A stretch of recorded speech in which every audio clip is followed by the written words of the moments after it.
Hello everyone, welcome to my channel which is MK Mantra. And आज मैं जो एक टॉपिक कवर करने वाली हूँ वो ये है कि आपको जापानीज़ कन्वर्सेशन में किस तरह से प्रैक्टिस करनी है। ठीक है। सो आपको मैं हमेशा हर वीडियो में बताती हूँ कि वन गो में सब कुछ कवर नहीं हो सकता। एक ट्रिक मैं अपनी साइड से आपको बताती हूँ जो मैंने कभी फॉलो किया था।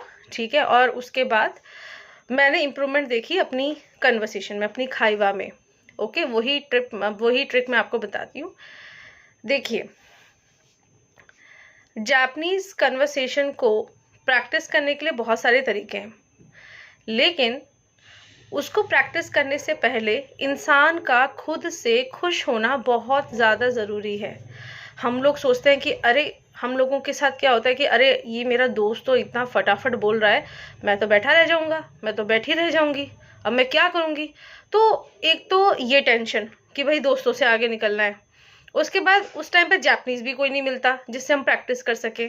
ठीक है। और इसी टेंशन में क्या होता है, डीमोटिवेशन, सब कुछ काम खराब हो जाता है, सब कुछ। ठीक है। तो इसीलिए मैं इसमें ये चीज बोल रही हूँ कि इंसान का खुश होना बहुत ज्यादा जरूरी है। तो किस तरह से आप खुश हो सकते हो, देखो, अगर suppose let's take an example, अभी आप N4 में हो। Okay, N4। सो जब आप N4 में होते हो तो आप क्या करा करो कि अगर सपोज आपका कोई दोस्त है, ठीक है, जिससे आप बात करना चाहते हो जापानीज में, ऐसा दोस्त थोड़ा ढूंढना जो आपको जापानीज में compete कर पाए। कहीं N5 को ढूंढने चले हो बात करने, थोड़ा दिमाग लगा के हमें दोस्त जापानीज के ढूंढने हैं, practice purpose, not for life. ठीक है। सो मतलब कहने का इन शॉर्ट यही मतलब है कि उनके साथ आप प्रैक्टिस करिए जो आपके लेवल के हैं या आपसे ऊपर है, वो आपको कुछ सिखा पाएंगे। जो जूनियर्स है वो तो आपको खुद आपकी आड़ में है कि आप हमें कुछ सिखा दो। ठीक है। आप पहले, मैं आपके फायदे की बात कर रही हूँ, पहले आप जूनियर्स की मदद करिए और प्रैक्टिस अपने से बड़े लेवल या अपने से बराबर लेवल के साथ करिए। जूनियर्स को इग्नोर नहीं करना, उनको जरूर प्रैक्टिस करना, उनके साथ प्रैक्टिस करना।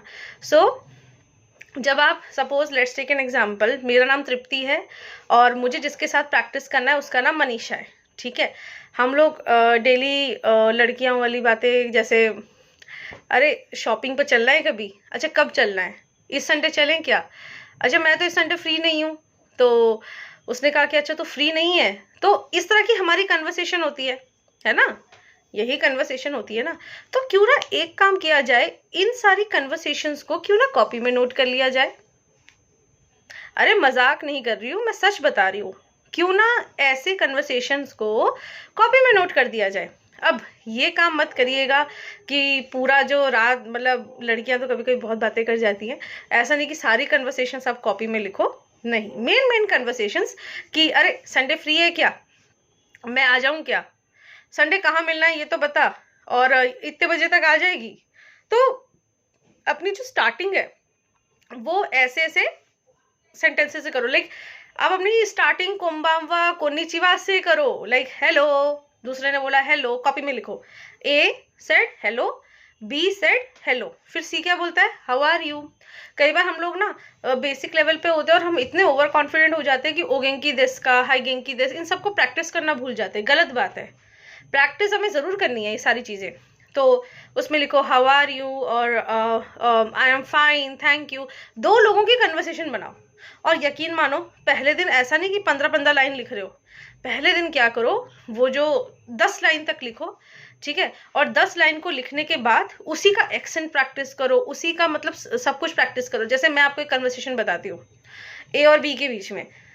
हेलो, हेलो, कैसे हो, मैं ठीक हूँ।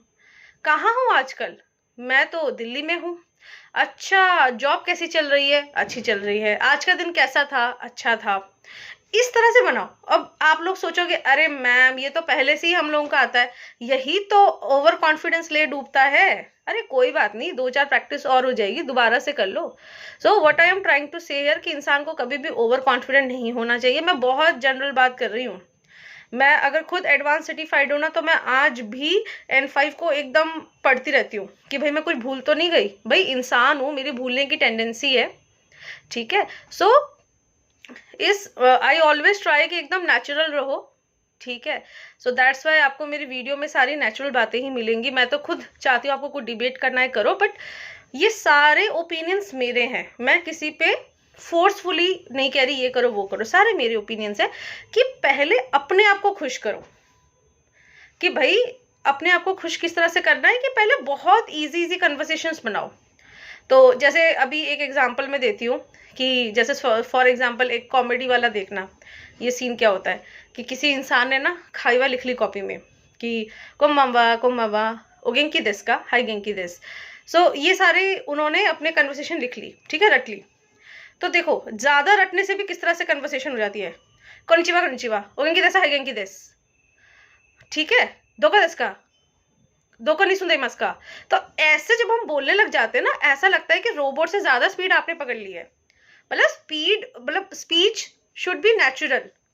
ऐसा ना हो कि भाई आप क्या ही बोले जा रहे हो। मतलब कभी कभी तो मैं किसी की कन्वर्सेशन सुनती हूँ, मुझे तो समझ नहीं आता क्या बोल रहा है इंसान। ऐसा बोल लो ना जो सामने वाले को समझ में आए कि क्या बोल रहे हो, आराम से मजा आए सुनने में, हम लोग स्पीच को एंजॉय कर सके। तो किस तरह से जब आप अपनी कोई इजी स्पीच बनाते हो, ठीक है गाइज, अभी मैं और भी वीडियोस बनाऊंगी, उसे बताऊंगी। अभी खाइवा की ये अकेली वीडियो नहीं है, और बनेगी।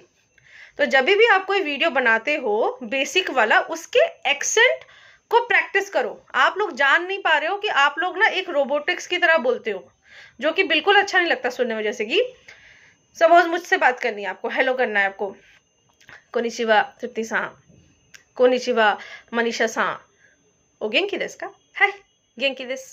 सो थोड़ा सा मतलब लगना चाहिए कि भाई एक इंसान बोल रहा है।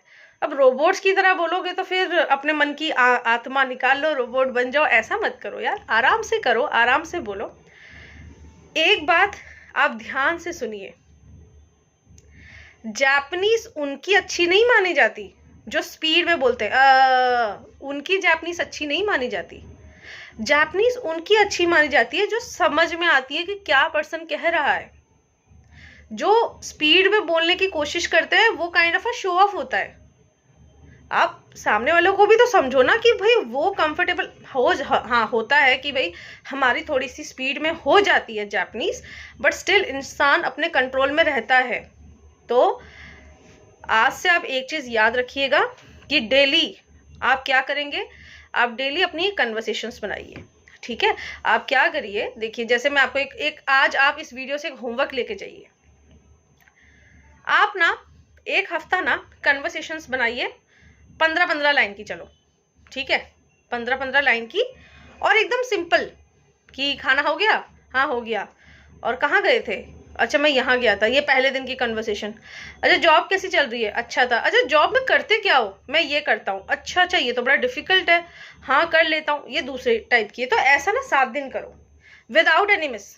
7 दिन ना करके फिर आके मुझे बोलोगे कि मैम हमें तो ये टिप काम ही नहीं आई, तो भाई 7 में से 1 दिन भी कम करोगे तो टिप काम नहीं आएगी। तो 7 दिन पूरा प्रैक्टिस करो, ठीक है। 7 दिन अपना कन्वर्सेशन बनाओ, ठीक है। अब जाहिर है, हो सकता है कि ये जो आपने स्क्रिप्ट बनाई है, हो सकता है इसकी ट्रांसलेशन आपको नहीं आए, है ना। आपने 15 लाइनें बनाई है, 15 में से 10 तो आपको आ गई, 5 आ ही नहीं रही, कोई बात नहीं, तसल्ली रखो, थोड़ा तसल्ली रखो। वो 5 नहीं आती, उसको अपने पास सेव रखो कि कैसे बोलेंगे, ठीक है। आपको 5 लाइन्स नहीं आ रही, उसको पेशेंसफुली तसल्ली रखो, एकदम से डीमोटिवेट नहीं होना है। भाई आपने 15 में से 10 तो बना ली, चलो 15 में से 2 भी बना ली ना, बहुत बड़ी बात है। मैं तो कहती हूँ बहुत बड़ी बात है, ठीक है। 1 भी बना ली तो बहुत बड़ी बात है, और अगर नहीं भी बनाई तो भी बहुत बड़ी बात है। एटलीस्ट ट्राई तो किया, गिव अप तो नहीं किया। तो एक चीज इस वीडियो में हमेशा याद रखना कि जापानीज जो है ना, वो एक चीज से आती है, वो है कॉन्टिन्यूटी। आप एक दिन में ना 10 मिनट भी पढ़ो, कोई दिक्कत नहीं, लेकिन पढ़ो। कोई नहीं कह रहा आपको कि भाई आप 1.5 घंटा पढ़ो, 2-2 घंटा पढ़ो, डेली पढ़ो, ठीक है। अच्छा है अगर 1-1.5 घंटा पढ़ रहे हो, लेकिन डेली पढ़ने की आदत डालो। सबसे पहली बात, अपने आप को खाइवा में खुश रखने की कोशिश करो। जो कन्वर्सेशंस बनाई है, जितनी बन रही है उसको बना ली, जितनी नहीं बन रही उसको डाउट में रखो। और जैसे आप बहुत सारे ग्रुप्स में जुड़े होते हो, ठीक है, या आप फेसबुक में होते हो, ठीक है। फेसबुक पे बहुत सारे ग्रुप्स होते हैं जापानीज के, उसको ज्वाइन कर लो, व्हाट्सएप में ज्वाइन कर लो, ठीक है, और अपनी सारी क्वेरीज ना वहाँ पे भेज दो कि इसको क्या बोलते हैं, इसको क्या बोलते हैं। देखो गाइज, हम पता है क्या दिक्कत कर रहे हैं, हम ये कर रहे हैं कि हमारे पास प्रॉब्लम सारे दिमाग में है, लेकिन सॉल्यूशन सोचने का हमारा मन ही नहीं है। तो आप 7 दिन तक अपनी स्क्रिप्ट बनाइए, 15-15 लाइन की इजी वाली। जो डाउट आता है उसको फेसबुक में बहुत सारे जापानीज के ग्रुप से उसमें ज्वाइन करके डाल दो, कोई तो रिप्लाई करेगा। व्हाट्सएप में डाल दो, कोई तो रिप्लाई करेगा, ठीक है। और चलो कोई ना भी रिप्लाई करे, आपने अपना काम किया, लेकिन आपको क्या करना है, आपको तब तक अपनी मेहनत करनी है जब तक आपको आपके डाउट्स क्लियर ना हो जाए। बहुत लोग ये बोलते हैं कि मैम हम ना वहाँ पे सेंड नहीं करेंगे, कोई रिप्लाई नहीं करता। गाइस, उनका काम नहीं है आपको रिप्लाई करना। अगर मैं आपको बहुत नॉर्मल भाषा में बोलूं तो they are not getting paid off when they are replying you. But देखो, हम लोग एक ऐसे वर्ल्ड में रहते हैं जहां हर चीज में मनी आ जाती है, ठीक है। तो अगर कोई आपको हेल्प भी करता है ना, ऐसे बहुत कम लोग होते हैं, तो थोड़ा सा पेशेंस रखो। कोई रिप्लाई नहीं कर रहा है, बुरा मत मानो, हो सकता है ऐसे ही ना रिप्लाई कर रहा हो सकता है किसी काम में बिजी हो सकता है कि खुद दुखी हो, तो पेशेंस रखो, लेकिन तब तक ट्राई मारो जब तक आपके रिप्लाई ना आ जाए, ठीक है। गिव अप नहीं करना है। तो आने वाली वीडियोस में मैं आपको और भी अपनी मतलब और भी ज़्यादा मैं आपको कहानियां बताऊंगी और कहानियों से बताऊंगी किस किस तरह से चैलेंजेस आते हैं। Okay, thank you guys.